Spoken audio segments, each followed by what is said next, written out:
So they have to make women think that you only have the opportunity to get in a relationship with a man at a certain age. They don't want women to focus on sex. They want women to focus on relationships so that they can put a woman in a scarce time frame to force her to focus all of her attention on a man. But if we keep it where it really is, which is access to sex for both parties, men are the ones who have to work to earn the opportunity to have abundant sexual options. Females are born with abundant sexual options. The key is both sexes have to overcome the need to conquer each other based on sex, because a relationship, a true partnership, a harmonious relationship is a relationship of the mind. What's up, world? Welcome back to the Tuned In with Tony podcast. And I've got a powerhouse guest here today. Her name is Princella Carr. She is an author. She's a social reformer. And stay to the end so you understand what we mean by the word reformer. She wrote a book called The 5 Components of Love. She's been in the military, and she has a lot to say when it comes to just women and getting back their self-worth and the crown that they should be wearing. And she has a super intricate philosophy on just male psychology and how with women can understand it, how it could just be a game changer to their overall just well-being of a woman. So throughout this whole podcast, definitely take advantage of the comments. If you feel any type of way, whether it's good, bad, positive, spam the comments right here. And we're about to get into the show. I want to welcome my guest, Princella Carr from Houston, Texas. Hey, how you doing? How you doing? What's up? What's up? Man, my first question, we're going to get right into it. All right. What are the 5 components of love? Wow, that was real quick. All right. Yeah. All right. So the 5 components is to seek first understanding, which will move you automatically to appreciation and compassion, then lead you to sacrifice, which will lead you to maintain the integrity of that thing. And then last but not least, willingness to die for. So all 5 of those components actually make up the concept of love in itself. Got you. Yeah. So just besides being like, a woman, and people would think that like that's where all this love comes from, right? Right. Where did the power of the root to write your own book and become an author like derive from? Well, when you live life and you are on a life path, there are things that you pick up and you learn. And once you reach a frequency, a lot of people call it a download. And once you reach a certain frequency of your mind, you do have access to other levels of information. So in 2016, after a lot of accumulated wisdom, I got this download that just came out of thin air about love. And that was triggered because what I hear a lot is people overusing the word love. It's like it actually has no meaning. Even Prince, when he did his song, Adore, he says, love is too weak to define just how much you mean to me. Well, why is love too weak to define? Because people have just overused this word for any circumstance, and they really don't have meaning or understanding behind this word. So because people think that love is an emotion or something like that, I had to really do some critical analysis of what would constitute somebody truly believing that they're in love or they actually love someone. And this is when I really came to the conclusion that love is not an emotion and is not an action either. It's actually a compilation of things that really support the richness of this concept. And what you'll find is that when you look at it from these 5 components, most often you don't love other people or people don't love you. And ultimately you realize you haven't even loved yourself. So this is really a roadmap that allows people to find out how to love themselves because they don't know. So as you were going through life, like what was the thing that made you not feel like love was the fairy tale that we all know of love? Because like what you said, it's a compilation, right? Yes. We look at love like I see this female and I'm like, she's pretty, right? I hang out with her. She makes me feel good. And then I'm like, oh, mom, I fell in love with this girl, right? Right. What do you think that is versus what? Because in a lot of your books and a lot of your podcasts that I've seen, right? When like the audience, when I said the word intricate, when you learn about Princella in this podcast, you're gonna learn how intricate she sees, emotions that we believe that we have for each other, right? And she's given me a completely different perspective on, how a woman may love me versus how I may love a woman. So what I wanted to break down is we know love sometimes is top layer when we hear it, right? Right. What were those things that showed you that it was different than just the normal, like, natural attraction? Well, it's not even just about just romantic relationships. And I can move into that, but let's just start with family and friends saying they love you, Mm-hmm. but they're the first ones to do major damage to you Mm-hmm. and not actually consider your point of view on life. Mm-hmm. A lot of people will do negative things to you Mm-hmm. and then turn around and tell you that they love you. You'll hear people who are very self-centered, who are very egotistical. They're the ones that overuse the word love more than anybody else. So when it comes to romantic relationships, what I notice between males and females, they both have a very selfish mentality when they approach the other person. They all approach it based on what they can get out of the person. So when a person has this feeling, oh, she makes me feel this way, it's because of what you're receiving from her. You're Mm-hmm. taking from her. And the feeling that you get is actually an addiction. But that feeling typically does not last long because real life actually comes in. Mm-hmm. And when your real personality comes to the forefront, when challenges come to the forefront, can you actually still have that feeling that you actually love? Most often, the answer is no, it's not. And what I see between both males and females, remember, the first component is seek understanding. What I figured out is males and females don't understand each other at all. They don't even desire to seek understanding of the other person. They both come with preconceived notions about how they want that person to perform for them that makes them feel the way they want to feel. And when that person is not doing it, the quote unquote love is gone. It's almost like every man for themselves, really, but we're Correct. calling it love in a Absolutely. sense. Yeah, you know Yes. what I'm saying? So, with that being said, like that type of take on there, where does the nickname the Queen Maker come from? And the reason why I ask that too is because if you don't understand you may be like, a woman may say, is she really for us? You see what I'm saying? Or does she just want to be a dude? You see what I'm Right. saying? It seems like she's on that side of the line Right. as far as in taking their side and advocating for them. So explain what the Queen Maker means. Okay. All right. So if you ever played the game of chess, you know that the strongest piece on the chessboard is the queen. It's the reason why that's the strongest piece because it is the most free piece on the board, able to move in any direction, unlike other pieces. It's her freedom and her sovereignty that gives her power. Also on the chessboard is what you have called a pawn. The unique thing about the pawn is if it makes it through all of the challenges of the board and makes it to the other end of the board, it has the ability to graduate to a queen. The queen making process is not an easy one because being a queen is not how you look, it's about how you move. It's about, and you can only move based on how you think.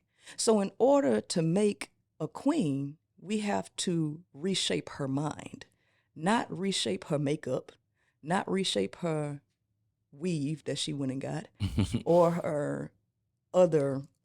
Parts. Yes, it's about reshaping this. Yeah. And that process is difficult because we have to take a pawn through the dangers of all the other pieces, risking its life to get to the other end to do it. Most pawns will never make it. We're lucky if we can get one pawn on that end. Right? Yeah. Right. So in order to do that, There has to be some hardcore truths that are put in front of her. And those hardcore truths are like the other pieces that threaten her existence. Right? So let's make it make sense for some people too, right? Just on some break it down part. Yeah. So what I liked what you said was like how becoming a queen is not just simple, right? Right. It's not just the makeup. It's not just, increasing the size of different parts and hair and weave, right? Correct. So if it is a strategic way of getting there, what do you believe, the importance for a woman understanding male psychology? How important is that? It's critical. Mm-hmm. The reason why understanding male psychology is critical is because women's identity is wrapped up in men. Mm-hmm. Women base their entire lives off the validation of a man whom they know absolutely nothing about. And the world that they live in is created based on their desires. So it becomes an ever-pressing need for a woman to gain autonomy over her being by knowing what you would say, other people would say, is the quote-unquote enemy. Now, why would I paint the man as the enemy? Because anytime you get on social media, all you hear is women complaining about men. Yeah. They go from podcast to podcast complaining about men. They called Kevin Samuels before he passed away to get Kevin Samuels' validation. This is important because it is these women who have the power to transform their communities. They have the power to transform the lives of their children, but they can't do it when their whole identity is wrapped up in a species or a being they know nothing about. Because these are the same women who are birthing young males. And if they don't know anything about a man, they can't know anything about their sons, whom they have influence over. See, you don't really have influence over a man. Yeah. Because you can't change a man, you cannot raise a man. That man is already set in his ways. But you do have influence over your sons from a certain period of time.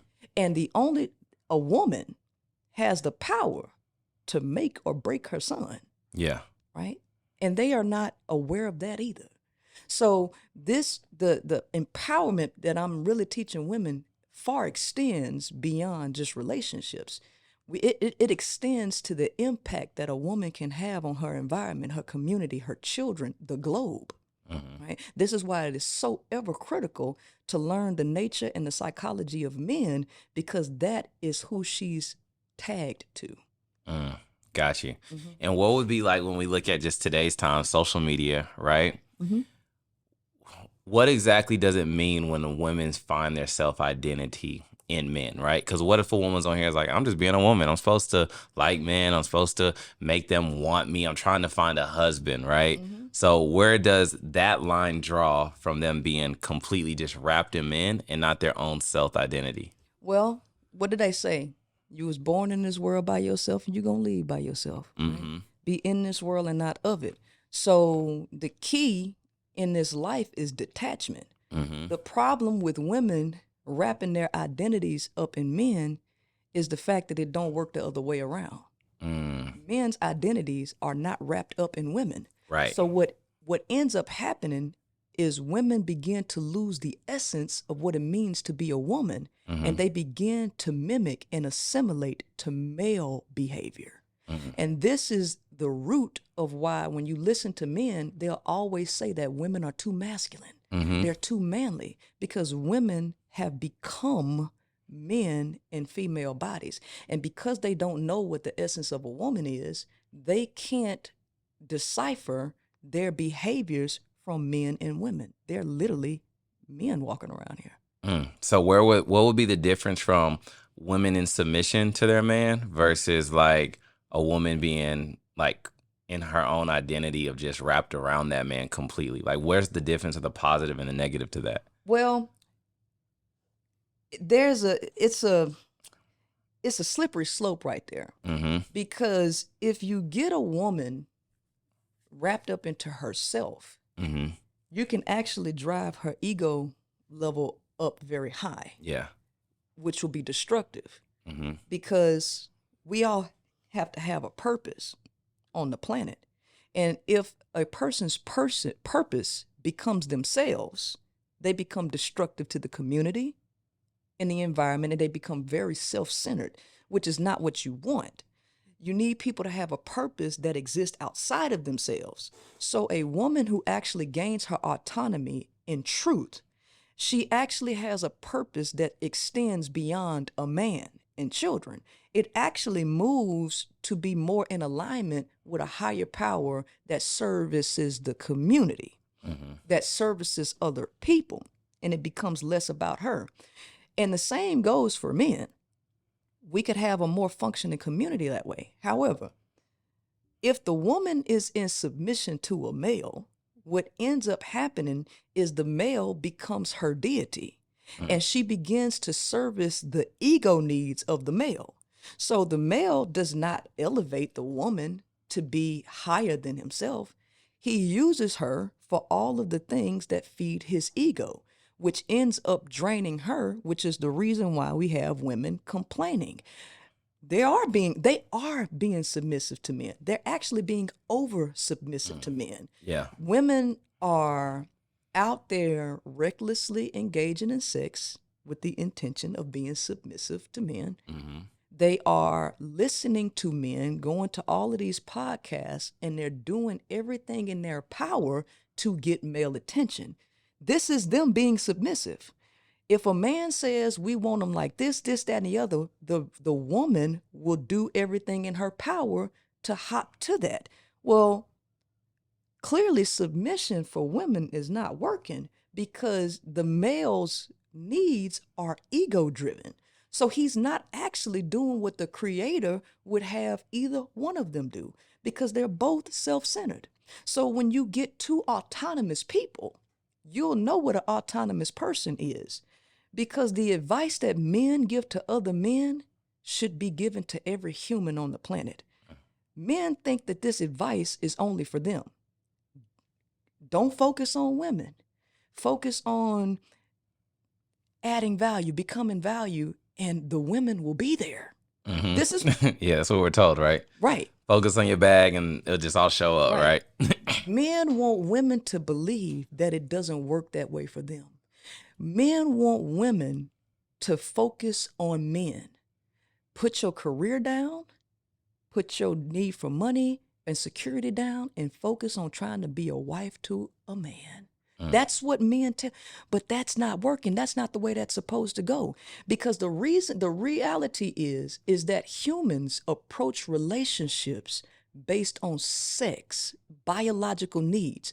You want to know the truth about sex? The fact of the matter is women can get sex at any age. Correct. Any time.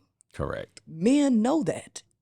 So they have to make women think that you only have the opportunity to get in a relationship with a man at a certain age. They don't want women to focus on sex. They want women to focus on relationships so that they can put a woman in a scarce time frame to force her to focus all of her attention on a man. But if we keep it where it really is, which is access to sex for both parties, men are the ones who have to work to earn the opportunity to have abundant sexual options. Females are born with abundant sexual options. The key is both sexes have to overcome the need to conquer each other based on sex, because a relationship, a true partnership, a harmonious relationship is a relationship of the mind. It is not a relationship of the genitals. And when two minds match on a frequency, now you have happy and harmonious dealings.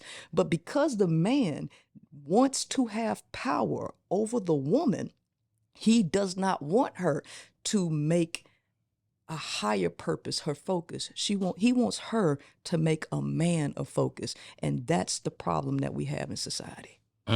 So since that's the problem we have in society, do you believe when the tables turn and then the woman becomes the boss chick, the independent woman, is that out of a place of trauma? It depends. Or protection?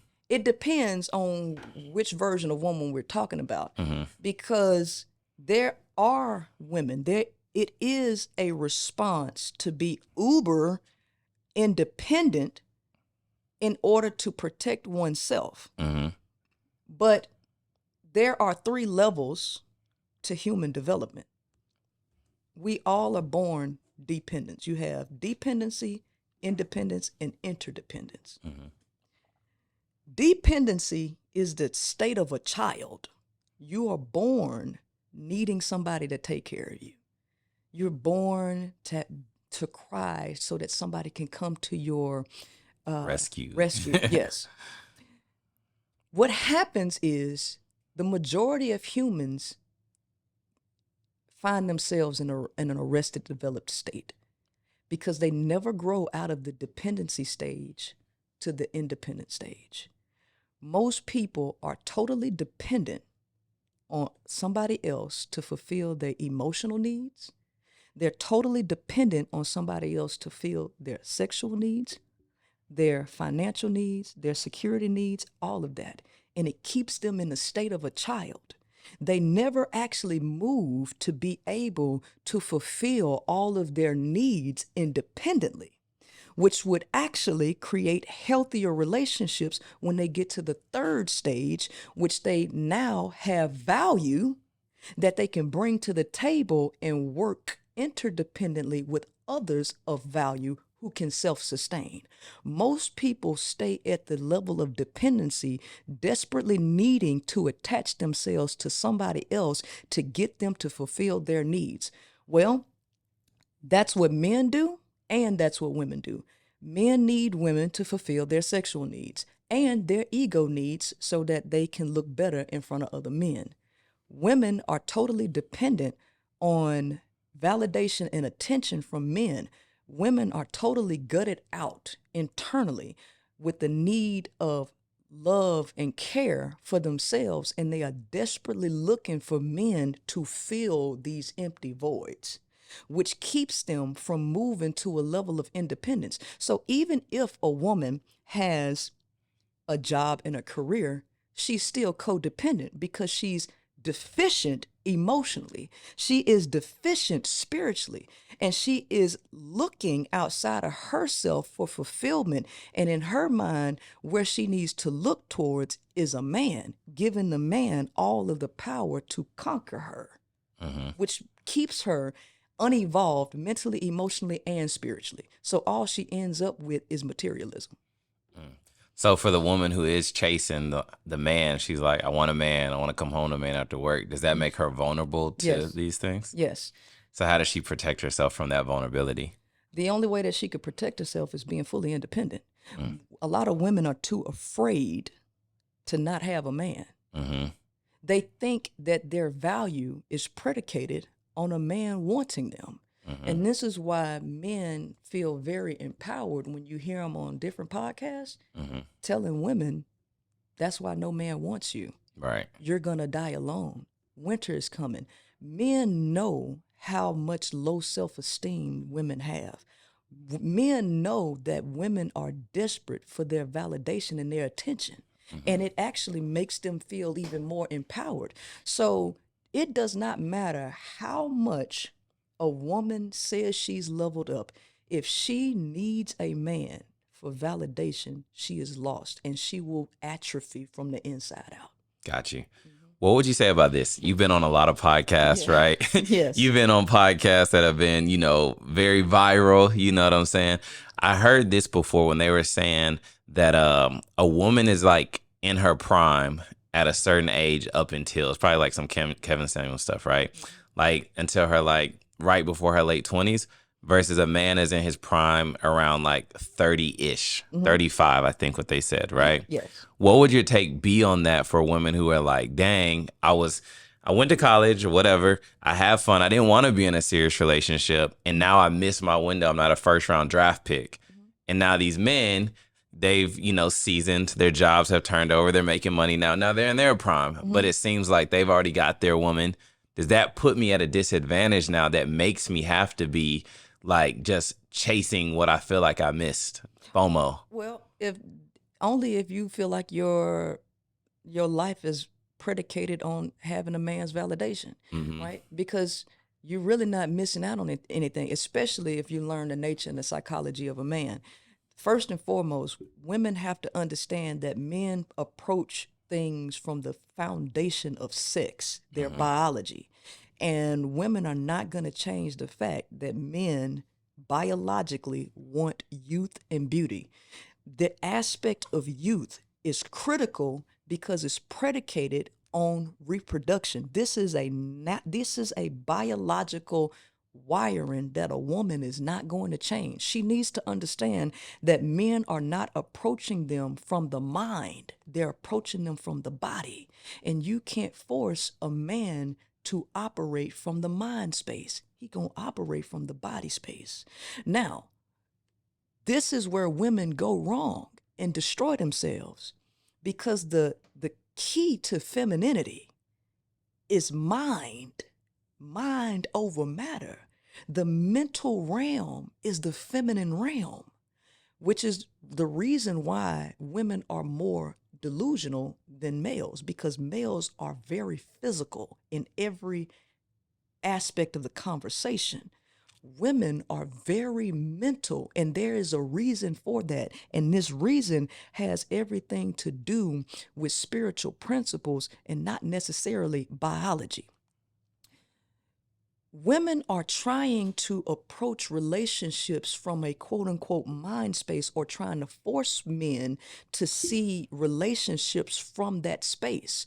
So, because of that, women feel like they're missing out because they can't get a man to accept them sexually at a higher age. Mm-hmm. This is where women have to have more independence, more self confidence, more self awareness, and be more in tune with her nature and self, as opposed to seeking validation from a man, because the validation that you're going to get is going to be based solely on his biology, Mm. period. And because of that, when a man gets wealth, it's hard for men to fight to be able to get access to those types of females that they want in abundance. When men either work on themselves a lot and make it, they want to reward themselves with what they've always desired. Mm. They don't want women who are outside of what they really desire physically, because those males are not operating mentally. They see no value in the intangible unless you're submissive and jump to his every whim. If you don't want to be that and you want an equal partner mentally, Mm-hmm. number one, you have to elevate yourself beyond that. But a woman can't elevate herself beyond that because she's too busy looking back trying to figure out what a man is doing and who he wants to be with. So women end up stunting their own growth due to their level of desire and deficiencies within themselves. Mm. So the woman watching this right now, or the man watching this right now, what if they're like, well, dang, Princella, what do I got to do to find that harmonious relationship that works? Because it seems like if I start loving them, am I weak? You know what I'm saying? Am I doing it wrong? If I start loving them, am I wrapping myself around them to where I'm not me anymore? Well, they will, as long as they feel like love is what you give up to accommodate somebody else. Mm-hmm. They'll definitely give themselves up. Here's the thing. You ever heard the saying that opposites attract? Mm-hmm. But you also heard like attracts like, right? When you get into, the law of attraction and stuff. Mm-hmm. So that creates a little bit of confusion. Which one is it? Right. What if I told you it was both? Mm. But the difference is what for?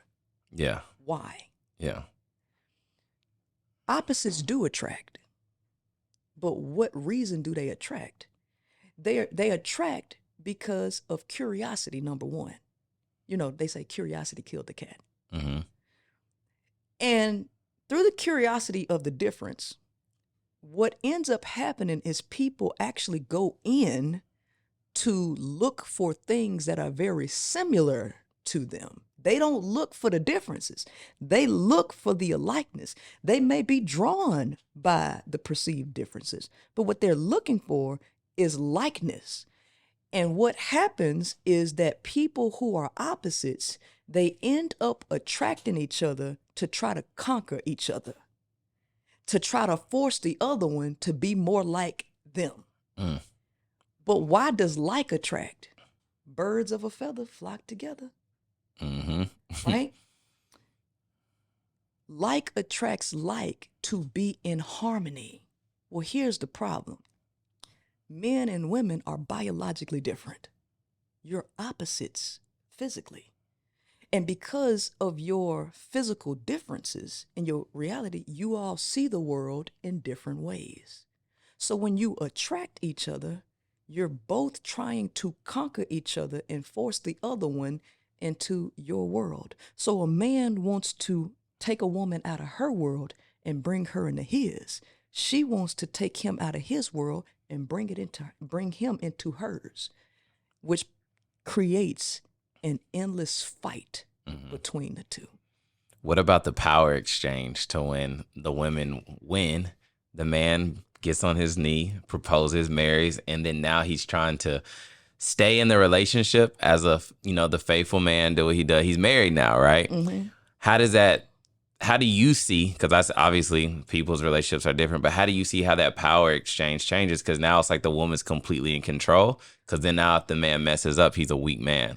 Correct. So what I'll say in a way is that not all marriages actually end with the woman being in control. It's a perceived level of control because sometimes a man will marry a woman as a power move to tip the power in his hands. Not all men who marry are in a vulnerable position. Some men marry and they are in an extremely favorable position, right? They may get a naive woman, right? And trap her, right? And knock her up with kids to where she can't go anywhere, right? Mm-hmm. And now she has to deal with whatever he brings because she might not have. Can't leave him because that's the father of your kid. You know what I'm saying? Right. So every man that marries is not actually in a vulnerable position because it could be a power move because women just want validation. Women are the ones who go crazy over, oh, he married me. Most men actually don't care about marriage. They really don't want to trap themselves. But if a man decides to quote unquote trap himself, a lot of times there's a strategic move behind the reason that he's given the woman the validation of marriage because 70% of divorces are filed by women. That number increases to 90% when the woman is college educated. So men end up actually benefiting in ways, but also they do take a hit. A lot of men take a hit because when women get married to men, they get married because they think they just got ownership of a man. That now this is my man, all of his money is mine, all of his attention is mine, and all of his physical pleasures are mine. Well, because men are being trapped and they have lower levels of being able to withstand the pressures of society, it ends up being a locked in position for him if he indeed moves into it with a delusional idea that, oh, I'm trying to change my life and settle down, trying to do what society says. If he approaches it from that angle, he ends up suffering because the additional weight that's placed on top of him in the marriage from the woman who has no understanding of male neurology and male nature, she inadvertently adds more stress and more pressure on the male, which makes him hate the marriage and makes him ultimately want to distance himself from the house. This part drives him to cheat. This part drives him to shut down when he's in the house. So there's a lot of things that go on depending on why a man chose to marry a certain woman. Does that make sense? Yeah, it does. Yeah. Uh-huh. So someone right now is watching and they're like, who's Princella to tell me all this, right? What's the hardest lesson that you've been through in your journey of love, relationships, and all of the above? So when I came to the conclusion about love, it was, or when I got the download, it was in 2016, right? So prior to that, I thought I was moving in love with different people. But what I realized is that I was moving also with a romanticized view of how a man is supposed to be. And how did you get that? Obviously from media. Media, more so movies. A lot of people like to blame Disney. But I don't blame Disney because those are cartoons. I blame movies. I blame radio because those songs and the images that you watch on reality shows or movies like Set It Off, right? You remember Blair Underwood and Stoney? That whole romanticized view of this banker, right? That has more of an impact than Princess and the Frog. Yeah. Like people Yeah. want to blame Disney, but it's more so movies like that that take real people, create real life scenarios, and make you believe that this is how men are coming to you. You listen to the music and you're not really listening to it, but the sound makes it sound like love songs. When they're actually, when you listen to the lyrics of these words, these are not love songs at all. But in passive listening and entertainment, feeling the music, it feel like a love song. And how they put the emotion when they singing, oh girl, stay with me. Yeah, it sounds Yeah. soulful and they Yeah. make you feel it. Yeah. But they actually saying some BS on top of the music, right?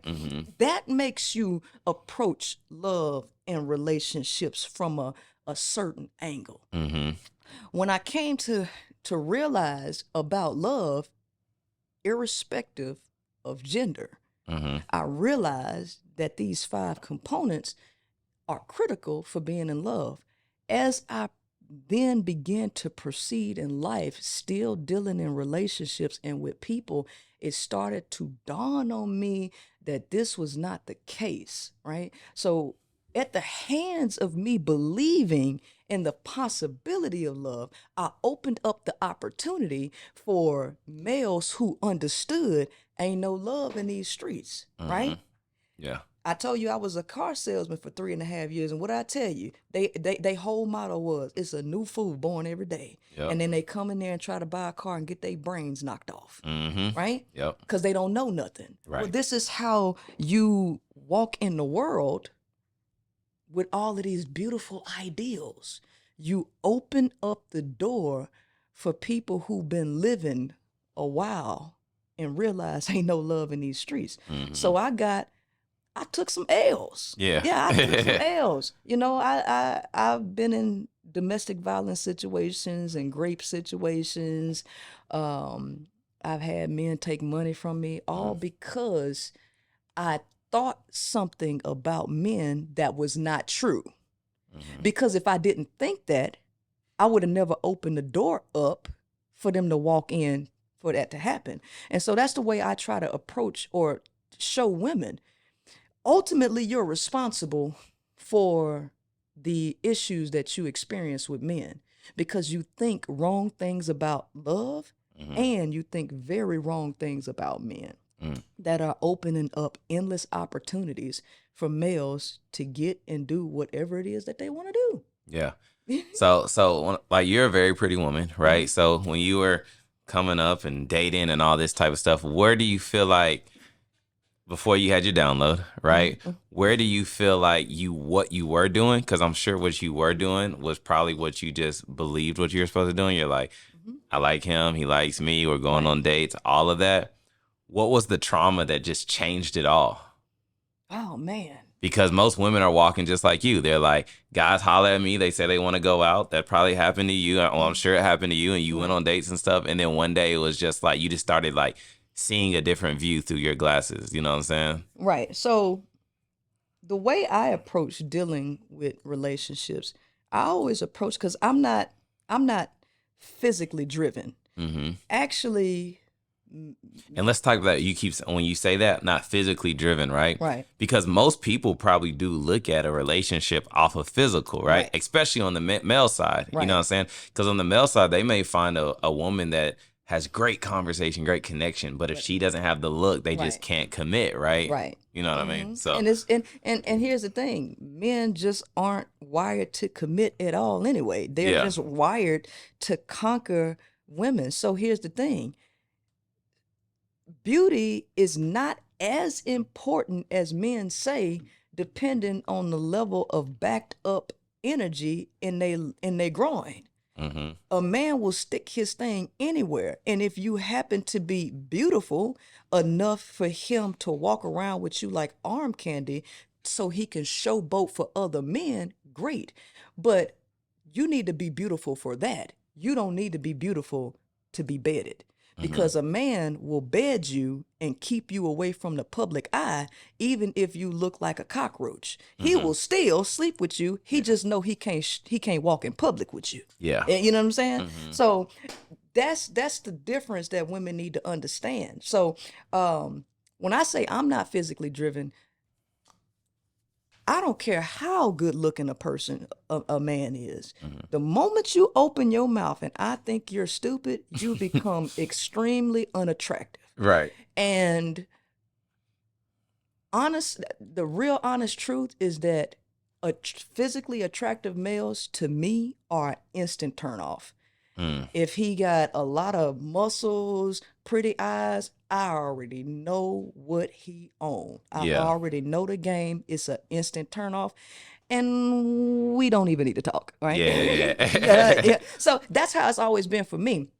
So if you look at, if you were able to look at my the people that I've dated, they not the most physically attractive guys. They not but You done ugly, dated them all, right? but they not. I don't even have an actual large roster of people I done dated. Most of my interactions with men actually come from working environments, being friends with them. I have more of those interactions than I do with those who I've dated. But the ones that I have dated were so wicked in the end that they were able to show me different levels of game that made me able to see around me. So example, when I say that, is men that I work with, y'all had a chance to talk to me.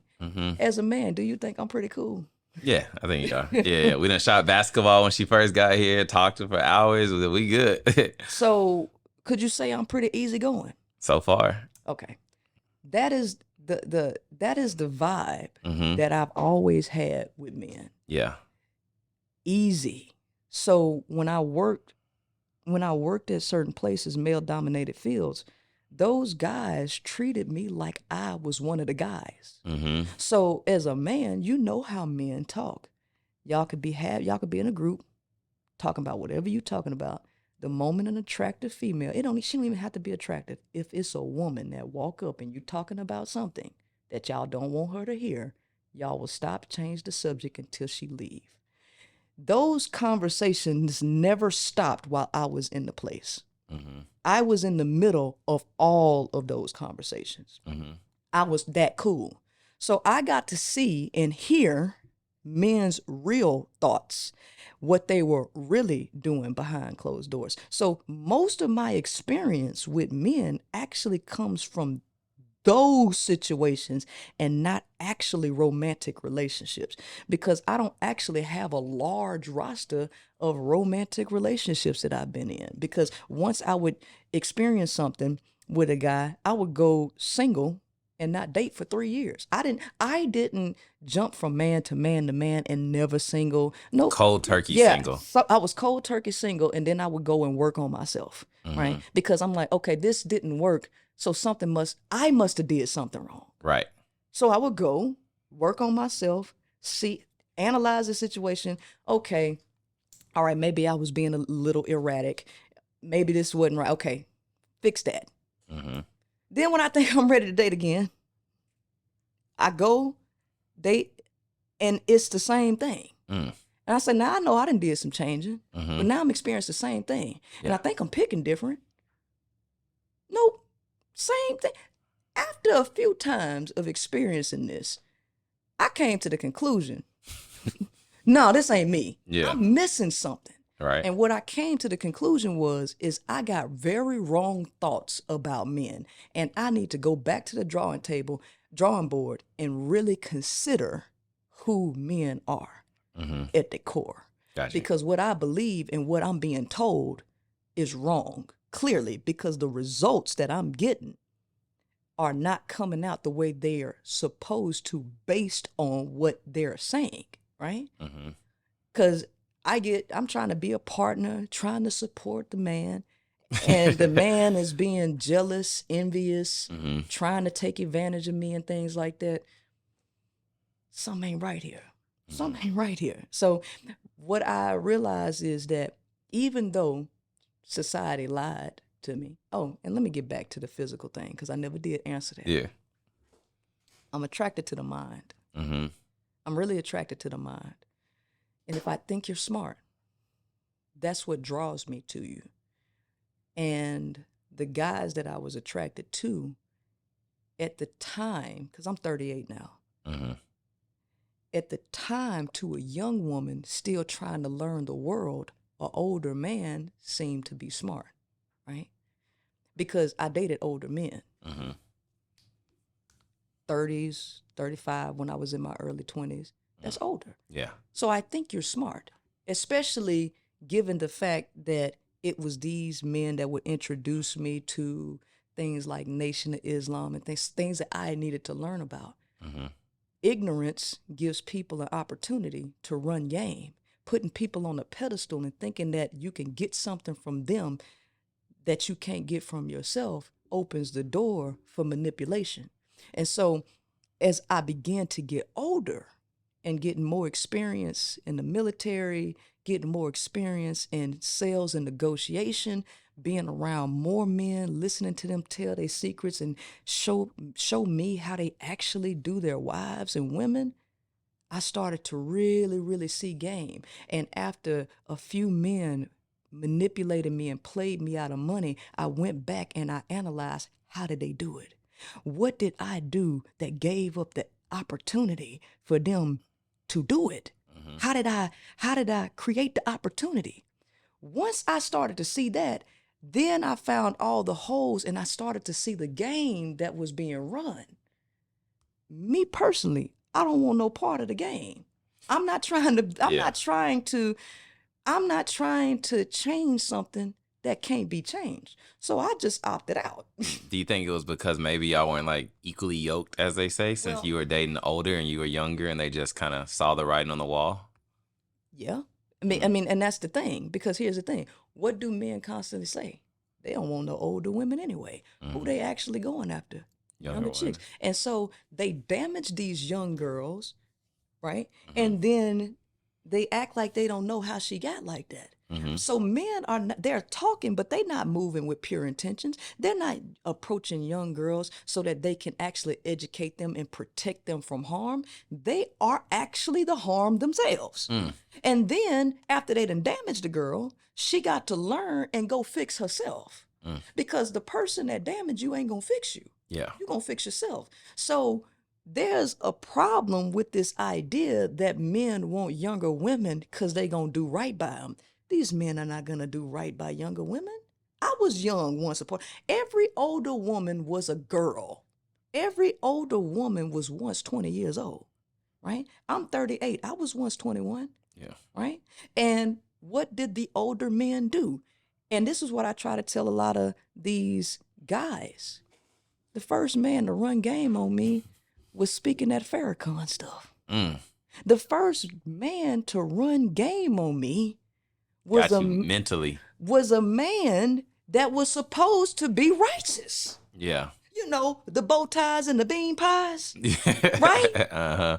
So why do you get somebody who out here talking all this spiritual stuff and support your man and moving with a whole organization behind them? Why they out there doing young women like that? Yeah. And we're supposed to trust you as the man to protect us. And then you wonder why, when we get older, we realize that's some BS. So now I got to fix myself from the lie that was told that I entered in when my brain wasn't even all the way developed. Because the Yeah. brain don't stop developing till 25. Yeah. So now I got to go out into the world and figure it out on my own and fix myself. And as a person who learned the game, it would be unrighteous for me to know what's happening and see a young girl that's about to enter the same situation that I was in and not forewarn her, irrespective of a man's ego, because you know that you don't have pure intentions. So why are you trying to stop me from protecting her? Mm-hmm. Because your kind did the same thing to me, and I know game, right? Any man that really cares about their daughters would also tell them game when it comes to other men. But if that man don't have no attachment to that woman, he don't care. She free game. She don't need to know nothing, because that's my opportunity to conquer. Who are you to stand in the way and cock block on what I'm trying to do? So you're saying, Yeah. what patterns would you see that you see for like people who are attracted to like toxic relationships? It just seems like they keep running into that lane. The pattern, honestly, is pure desperation. Mm-hmm. It is total desperation and a lack of individual identity, right? I ain't like pain. Yeah. So I stopped putting myself in situations after I became consciously aware of what was happening. I just cut it off. A lot of women feel like in order to get that attention and that they need to put themselves in chaotic situations, because a lot of people don't like peace and harmony.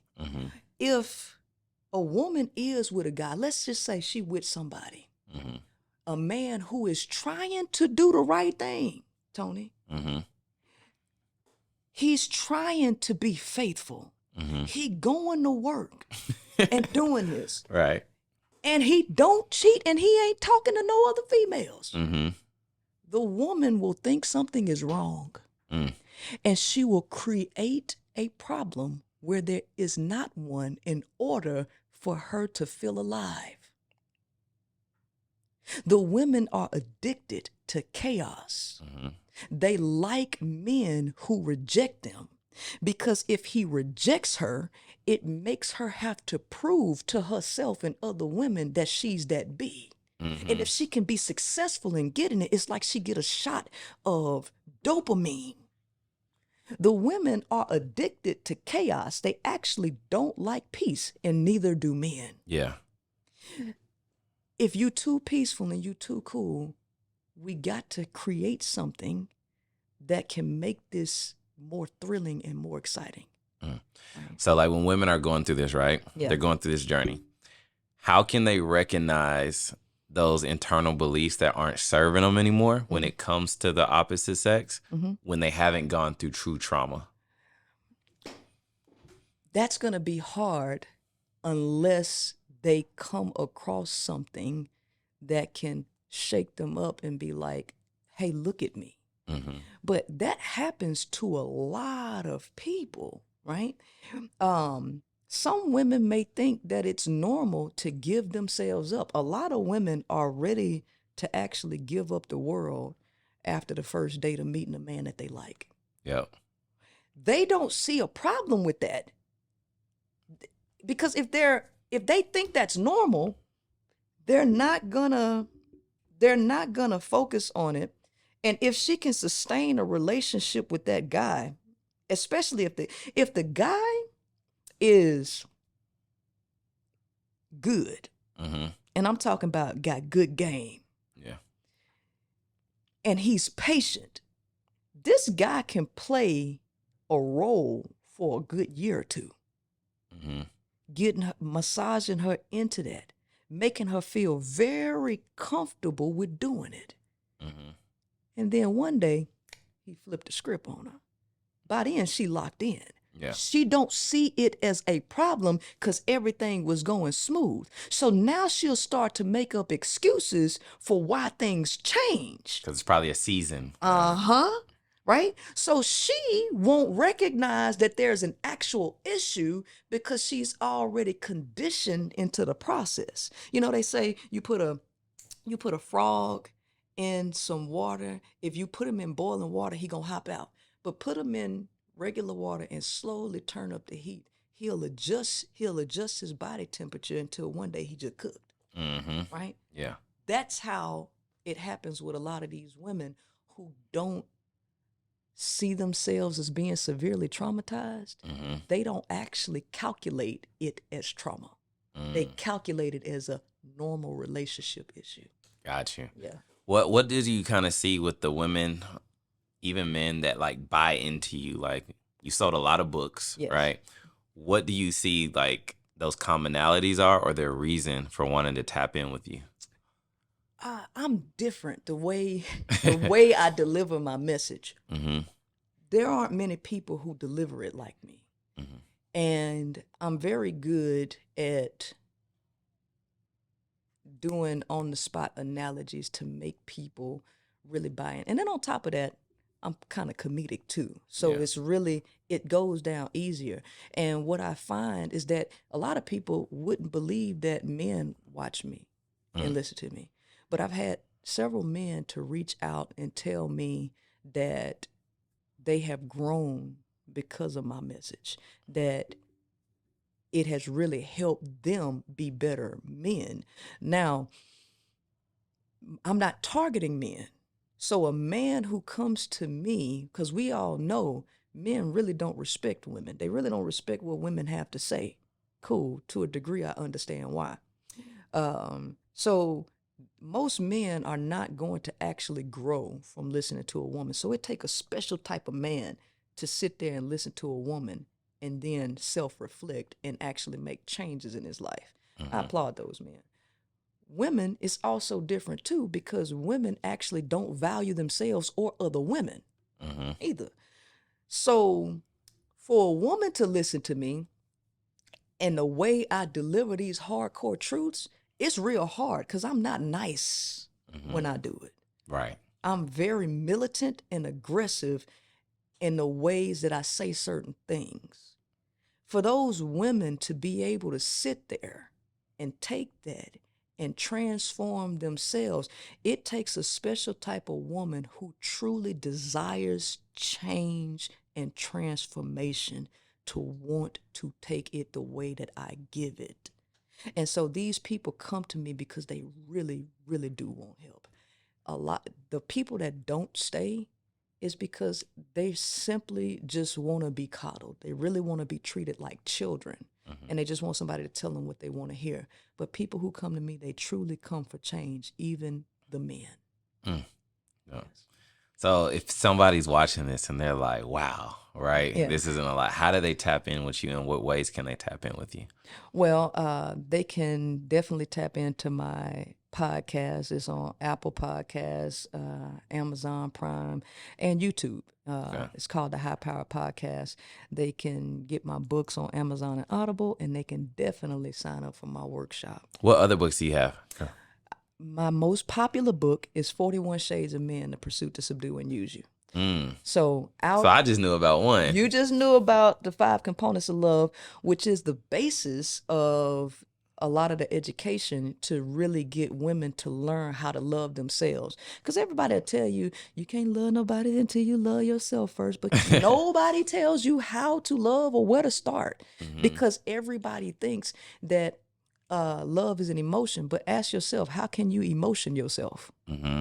Because everything got a process. Yeah. Every system that is built has a process. It actually has a structure.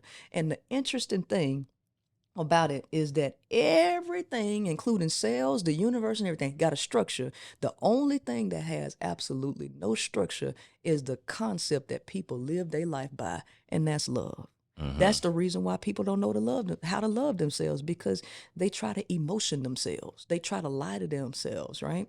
And so the workshop that I have, which is called Love, Men, and Manipulation Decoded, it has combined the concept of love in accordance with male nature and intertwined it for me to show women why men actually don't love or not capable of love. This is a biological thing that if women understood that, when I say that men are incapable of love, everybody loses their mind, especially men. The reason why men lose their minds is because they depend on using love as a manipulation tool or a carrot to dangle over women to keep them chasing that male validation. So men always have access to a variety of women and to have their way. Right. But what men don't understand is if women actually accepted that you were incapable of love and a couple of other things, a lot of pressure, societal pressure, would be removed off of you to perform, to live up to the unrealistic standards of women, and you could actually have better health and better performance in life if you remove this need to make women believe that you're capable of something that you're really not capable of. What would you say, like, as we get to the conclusion, for someone who's like, I really like what she's talking about, but I'm scared I'm gonna turn to like a hard woman? Well, you ain't gonna turn into a hard woman, because when you actually elevate to become the concept of love, you actually become a lot softer, because now you're not trying to be uber in control. You're not moving with manipulative tendencies and expectations of other people that disappoint you. You're able to now let go and allow things to unfold how they'll unfold. You'll have a lot more self-confidence and a lot more grace and a lot less disappointment when you become the concept of love, as opposed to looking for it outside of yourself and someone who ain't capable of giving it to you. Another question. Yeah. So, like, as you say that, where's that balance from that question we asked at the beginning? That slippery slope of like, I've given myself up to love and now I'm just floating down the lazy stream of love, to where I'm not losing like my own self-worth because I'm free, right? They're just like, they're in love, they're flowing, they're free. But does that make them vulnerable? Kind of going back to that question. No, because there's a difference between falling in love and actually being in love. Mm. There is no such thing as falling in love. Yeah. Now, have you ever heard that love is the highest frequency? Mm-hmm. Yep. Now, let me ask you this. I just want to use just a little bit of critical thinking. Right. Can you fall up? No, you can't. Because love is high. Yeah. They also say God is love. So we're talking about love being up here. If this is true, there is no way that a person can fall in love. Is totally impossible. Mm-hmm. So what are you actually falling into? You're falling into lust, because see, lust is down here. Mm-hmm. Lust, anger, jealousy, and emotion is down here. You fall into that, which is turmoil. You grow and build yourself up here. So when you get in love, love is not blind. Love see all, because it's up there at the top. Because when you go in a plane, the further you go up, the more you can see, right? Mm-hmm. How can you lose yourself when you get closer to yourself? That was deep. That was deep. So, Yeah. that was good. So let them know where they can tap in. Let them know about the workshop, the books, once again, the social media, all that. Yes. All right. So if you want a copy of 41 Shades of Men, The Pursuit to Subdue and Use You, you can get that on Audible and Amazon, as well as the 5 Components of Love. And we have an upcoming workshop called Love, Men, and Manipulation Decoded that you'll be able to tap into when you go to our webinar, which will be at the Queen Maker Official. You can go sign up to that webinar and get opportunity to get your seat at the Love, Men, and Manipulation Decoded workshop. If you want to check more of me out, you can check me out at YouTube the Queen Maker, which is at the High Power Podcast. So I hope to see you soon. And I hope I can give you what you're looking for in terms of a better life. Man, that was amazing. Y'all heard it, guys. That was Princella Carr, aka the Queen Maker. And I'm really thinking about that last part she said. It was so deep when it's like love is the highest frequency. It's next to God. You can't fall into it because you fall into all these emotions that you think is love when it's really lust. Yes. And how you grow into being in love. That was so deep. So definitely check her out on all social media platforms. Everything's in the description below. And we'll see y'all on the next episode. Peace.